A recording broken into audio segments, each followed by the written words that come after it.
ప్రభు అయిన యేసుక్రీస్తు యొక్క అతి శ్రేష్టమైన నామంలో మీ అందరికీ కూడా సమాధానం కలుగును గాక. Amen amen. దేవుని వాక్యాన్ని ధ్యానం చేద్దాం పిల్లరా. సంఖ్యాకాండం నంబర్స్ 23వ అధ్యాయము 19వ వచనం 19th verse.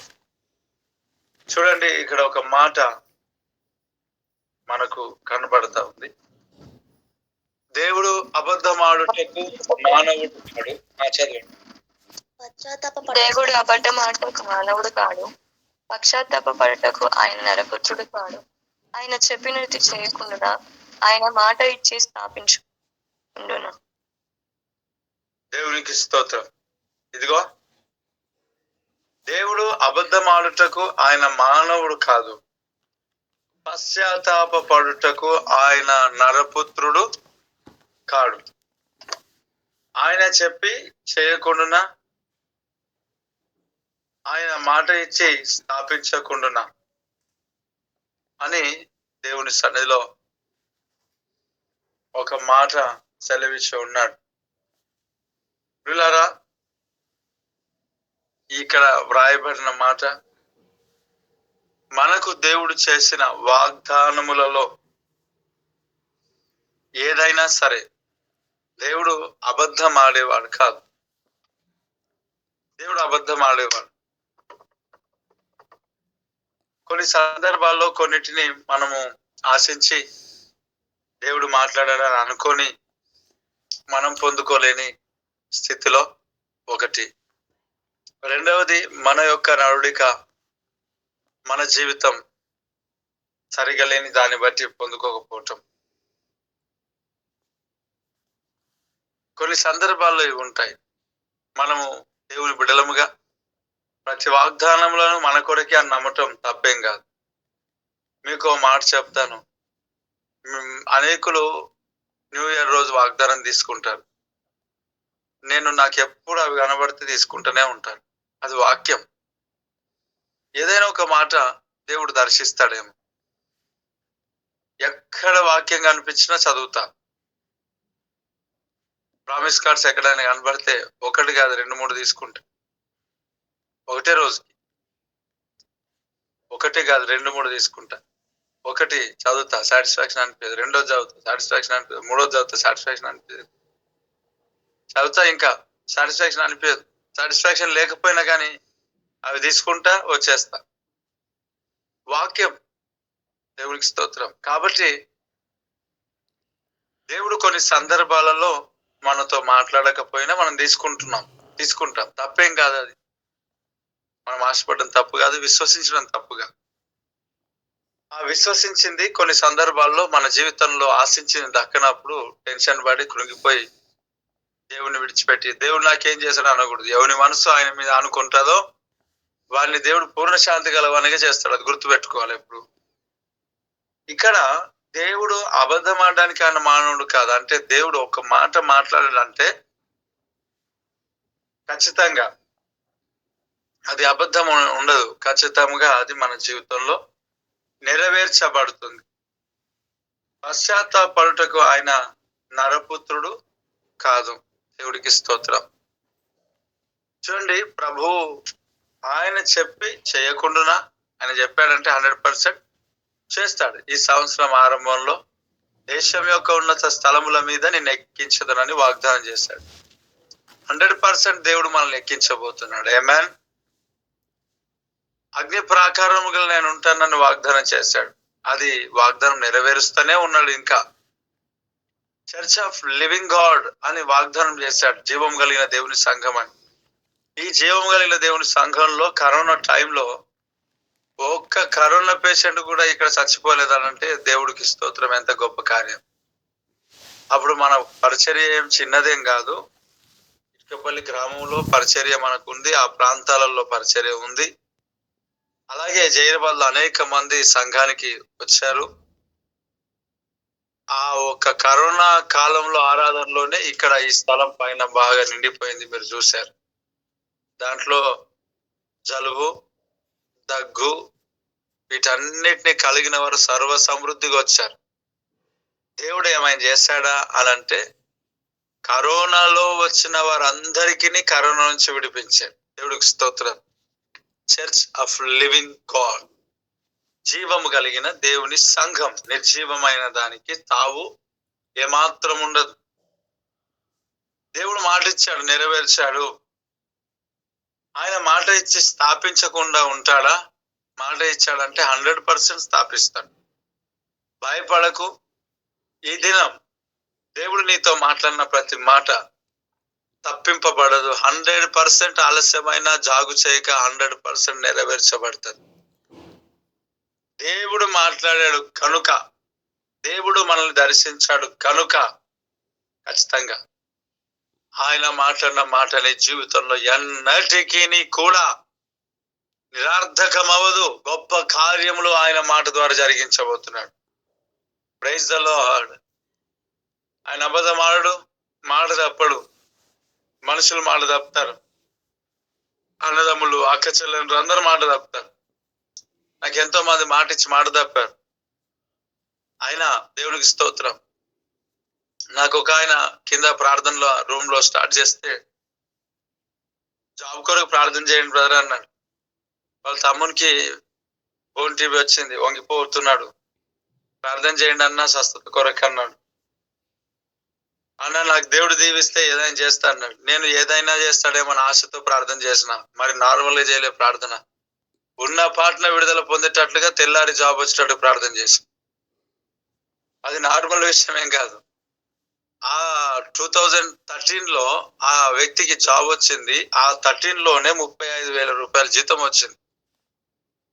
ఆ రోజే ఆ జీతం రాకమునిపే నాకు అన్నాడు, జాబ్ వస్తే నేను ఏదైనా చేస్తా. ఈ స్ట్రేంజర్ ఎంత అన్నాడు. ఆ చిన్న స్ట్రేంజర్ అప్పుడు 5,000 రూపాయలు.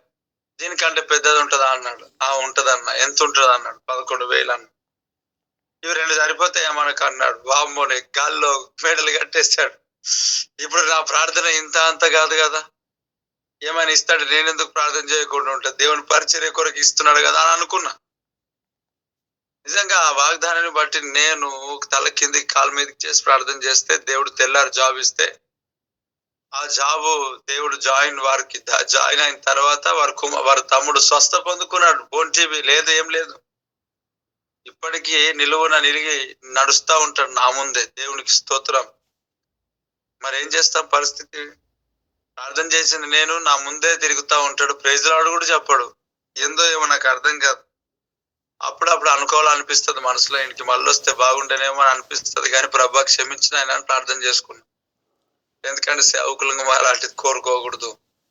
దేవుడు మరి చాలా ప్రమాదమైన స్థితిలో నడిపిస్తాడు. అంటే నా దగ్గర అలా తిరుగుతున్న ఉద్దేశం కాదు, కానీ దేవుళ్ళో సరిగ్గా ఉండాలనే ఉద్దేశం అంతే తప్ప ఇంకేట్లేదు. ఆ వ్యక్తి ప్రార్థన అయిపోయిన తర్వాత, ఆ ఆరాధన అయిపోయిన తర్వాత, ఆ విడుదల పొందుకున్న తర్వాత ఏం చేశాడో తెలుసా? జాబ్ వచ్చిన తర్వాత ఆ జాబ్ పొందుకున్న ఆ వ్యక్తి ఇప్పటి వరకు సంఘంలో, మందిరంలో కనబడలేదు. ఒకటి 1 మంత్ తర్వాత వాళ్ళ తమ్మునికి ఇచ్చాడు. అన్న కానుక పంపించాడు అంటే ఎట్లుంటది పరిస్థితి ఒకసారి ఆలోచన చేయండి. 22,000 రూపాయలు వచ్చాయి. బల్క్ గా చేస్తాడు జాబ్ అంటే 35,000 శాలరీ అండి సార్ చెప్పాడు. ఈ జాబ్ వచ్చిందని 35,000 రూపాయలు శాలరీ జాబ్ వచ్చిందని చెప్పాడు. నేను అనుకున్నా మొదటి శాలరీ దేవునికి స్తోత్రమే అనుకున్నా. Praise the Lord. ఇప్పుడు మొత్తానికి ఏమైంది? 2 స్ట్రేంజర్లు, ఇంకా అన్ని రకాలుగా. అబ్బా ఏమైనా ప్రభా గారి ఏమైనా చేయగలను పాట అప్పుడు రాలేదు, కానీ వస్తే అదే వాడుకుంటున్నాను నేనైతే. మొత్తానికి ఆ కానుక బాక్స్ లో వేయండి అని చెప్పాను. మొత్తానికి వాళ్ళు పోగానే ఓపెన్ చేసి చూసిన, దేవుడికి స్తోత్రం. మాట చేస్తారు వినండి. 1,000 రూపాయలు, 500 రూపీస్ నోట్స్ 1,000 రూపాయలు ఉన్నాయి. 1,000 రూపాయలు వేసి ఇప్పటి వరకు రాలే. ఆయన జీవిత కాలం అంతా అదే. నాకు తెలిసి రెట్టింపు కానుక ఇచ్చిండొచ్చు, ఇంకెక్కడ కానుక ఇయ్యడు అట్లా అంటాడు. కానుక మీద దృష్టి కలిగి కాదు, నేను అంటున్న మాట ఇచ్చి తప్పాడు. ఇలా ఒకరు కాదు, ఇద్దరు కాదు, ఎంతమంది ఉన్నారో, చాలా మంది ఉన్నారు. మేమున్నాం ఫస్ట్. ఇంకా నాకు తర్వాత అర్థమైంది, మేమున్నాం, మేము చూస్తాం, మేము చేస్తావా. ఓకే బ్రదర్ చేయండి, దేవుడికి. ఎందుకంటే ఇది ఎక్స్పీరియన్స్ కదా, మామూలుగా లేదు. మళ్ళీ పరిస్థితి ఒకసారి గుంతలు పడ్డాం, లేచాం. మరలా పడడము అజ్ఞానం అంటారు. పడకుండా జాగ్రత్త చూసుకోవడము దేవుడిచ్చిన జ్ఞానం అంటారు. మరల ఎందుకు పడిపోతాం మనం? మరల ఎందుకు నమ్ముతాం? ఒకసారి పడ్డాం, పాఠం నేర్చుకున్నాం, గుణపాఠం నేర్చుకున్నాం. అరే ఇది ఇలాగ ఉంటుందా పరిస్థితి, ఓకే ఓకే. ఉరుకులాడొద్దు, కానుకిస్తా అంటే పరిగెత్తొద్దు, జాగ్రత్తగా ఉండాలా. అది దేవుని కోరిక అని ఉండొచ్చు, ఏదైనా ఉండని. దేవుడు ఇవ్వాలనుకుంటే కాళ్ళ దగ్గర తీసుకొస్తాడు. ఒక్కొక్కటి నేర్చుకొని దేవుని సన్నిధిలో ముందుకు వెళ్తున్నాం కదా. మరలా ప్రత్యేకంగా ఎందుకు మనం పరిగెడుతూ ఉంటాం? సో ఇది మనుషులు తప్పుతారు. అనేక మంది కుటుంబాల్లో భార్య భర్తలు తప్పిపోయినారు. ఇలాగంట ఏమని తెలుసా? రోగమందును ఆరోగ్యమందు, బలము కలిమి లేమి అందును అన్ని రకాలుగా వాగ్దానం చేసి ఒకటైపోయి, ఆ ఒకటి అయిపోయిన తర్వాత రోగం వస్తే మీ అమ్మకి ఫోన్ చేయాలి, మీ మమ్మీకి ఫోన్ చేయి, ఇంటికి వెళ్తావా, ఇంటి దగ్గర దింపేసి రావటం. పిల్లలు చూడండి, భర్తకు జ్వరం వస్తే లేక భర్తకు బాగాలేకపోతే కూడా చెయ్యని భార్యలు ఉన్నారు, భార్యకు బాగాలేకపోతే చెయ్యని భర్తలు కూడా ఉన్నారు. మన సంఘంలో కొంతమంది బ్రదర్స్ నాకు తెలుసు, వారి భార్యలకు బాగులేని స్థితిలో, ఇబ్బందికరమైన స్థితిలో, మంచం పట్టిన స్థితిలో, అనేకమైన చాలా కఠినమైన గడ్డు పరిస్థితిలో ఉంటున్నప్పుడు ఇంకా నువ్వు ఓపిక కలిగి తన భార్యలకు పరిచర్య చేస్తున్న దేవుని బిడ్డలు ఉన్నారు. వారిని బట్టి దేవునికి స్తోత్రం. అదే సమయంలో కొంతమంది పరిస్థితులలో ఉన్న తాగుబోతు, తిరుగుబోతు, కింద పడి మొత్తం మురికి చేసుకొని వచ్చిన వారిని కడిగి ముత్యమని చూసుకునే భార్యలు కూడా ఉన్నారు. చాలా ఘనమైన కార్యం. దేవుడు కొంతమందిని అలాగ ఉంచాడు. దేవునికి స్తోత్రం. సన్ సిస్టర్స్ ను కూడా చూశాను. నీకెవడు చేస్తాడు, నువ్వు నాకేం చేశావు, ఇది మాట తప్పే వాళ్ళు. పెళ్లిలో మాట ఇచ్చినావుగా, చేయి ఖచ్చితంగా వేస్తున్నాము. దేవుడికి స్తోత్రం.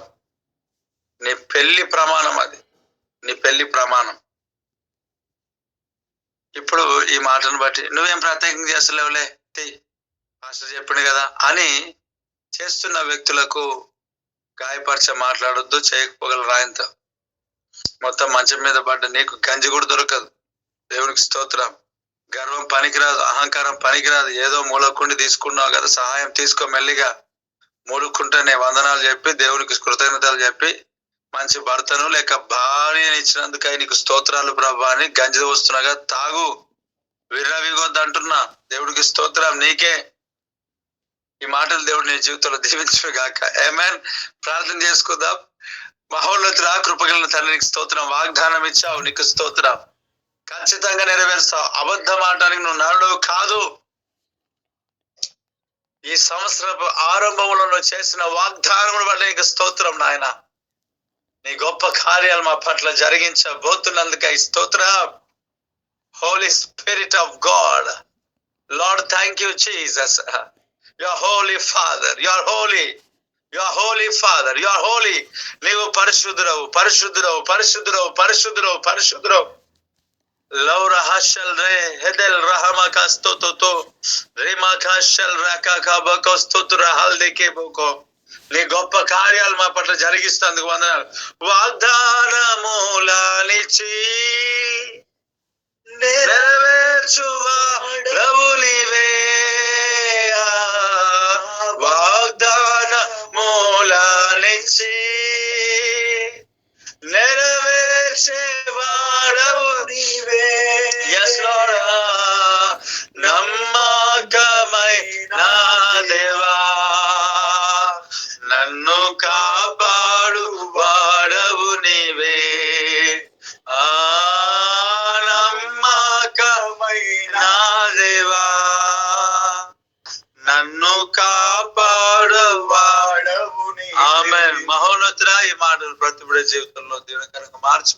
గూగుల్ మీట్ లో జాయిన్ అయిన ప్రతి ఒక్కరిని ఆశీర్వదించి దీవించి బలపరిచి నిలబెట్టి నెమ్మదినిచ్చి నడిపించి మైపోతు. చీకటి కార్యాలన్నీ సంపూర్ణంగా తొలగించు, అక్కడికి సిద్ధపరచు, వాగ్దానం స్థిరపరచు. ఆరోగ్యంతో యేసునామములో స్తుతిస్తూ ప్రార్థిస్తున్నాను తండ్రి.